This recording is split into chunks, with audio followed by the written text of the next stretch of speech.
What's up guys, Holden here, HBomb Fitness. Today I am going to show you a routine you can do for your feet. Okay, so I'm going to show you these exercises somewhat quickly, but just remember when you do them that you want to spend as much time as you can on these specific exercises. So for the first one, for your feet, you are going to get a kettlebell, okay? And you are going to place this kettlebell right down on your posterior tibialis. So you got your shin bone right here. It's you have a few muscles kind of laterally deep inside there. So you're just gonna take kettlebell, put some pressure down, and kind of go side to side. And the reason you use a kettlebell is that it has this handle that has some pinpoint pressure. So just spend some time here. What the posterior tibialis does is it supports your arch. So by doing this isn't like weakening your arch. It's just trying to loosen up this muscle because supporting your arch all day, this muscle gets tacked down. So we have to just loosen up a little bit and get all the tissue, fascia, muscle kind of just more supple. Okay, so you're gonna do that. Next thing is you're gonna keep this kettlebell, and what you're gonna do, let's lift this up, is you're going to find your calcaneal bone. Okay, it's your heel bone. Okay, what you're gonna do is put your foot into some deep dorsiflexion. Okay, and from here you're gonna put that kettlebell right on top of it and just press down on that heel bone.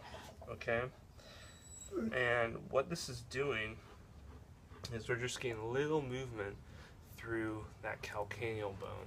So when we're standing and walking, jumping, whatever it is, you don't want that calcaneal bone right here to be completely stiff, because if there is no motion in here, then it's going to cause a lot of problems because you're going to have a hard time adjusting to the environment. So we want a couple degrees of motion in here, just so that when you're doing activities, this isn't a big issue, and your Achilles isn't pulling off axis or any of that stuff.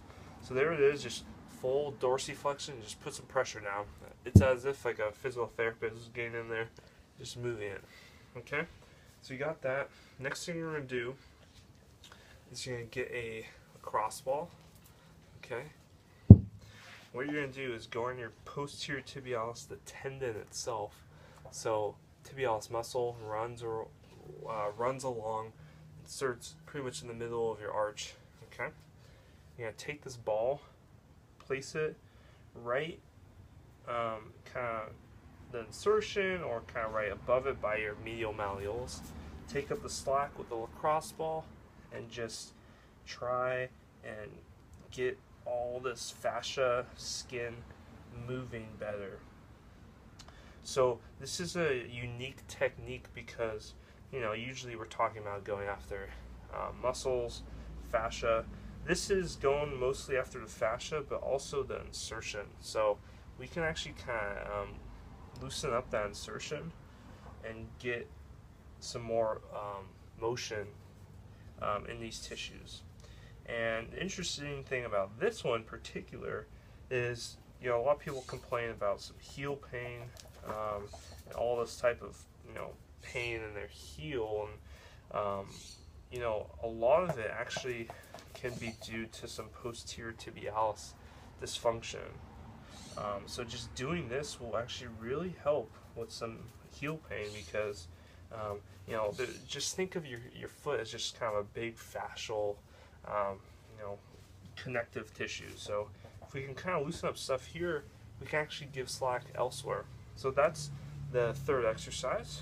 Okay, next one is just stepping on this, stepping on this, pretty basic one. Nothing too complicated about this one, just want to step on it. You can go back in the heel more towards the toe. Try and get big toe and your little toes to kind of move, just so you're kind of doing like a active release technique sort of thing. Okay, try and just get all this stuff moving. All right, so that's that. And then one other thing we're gonna do. Just give me a second. Sorry, I have all these dogs in here. Okay, guys, go get the ball. Go get the ball. Go get the ball. Okay, next thing we're gonna do is get on the barbell. Okay, let's towel over here, and we're just gonna do a simple, calf mobility right here. So we're just trying to loosen up this calf, get that Achilles nice and supple, and loosen this thing up. And then once you kind of get that calf, you can go down towards the Achilles more, okay? And you can kind of take up the slack, okay, and then peel apart. That's the really nice thing about a barbell is, if you have it on, so if you have some weights on it, you can take up the slack, grab all that fascia, and then do the same technique.